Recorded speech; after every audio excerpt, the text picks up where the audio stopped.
Howdy y'all, welcome back to the channel. This is the farm, and we do things on the farm that aren't quite by the textbook.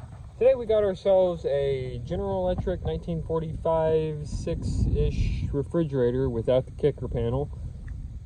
Got all this going here, trying to figure out what's wrong. I took this power module off. I'm looking a little crusty. She must have visited the Titanic at some point in time. So I just wanted to record here and show blue outfield, white middle, black end.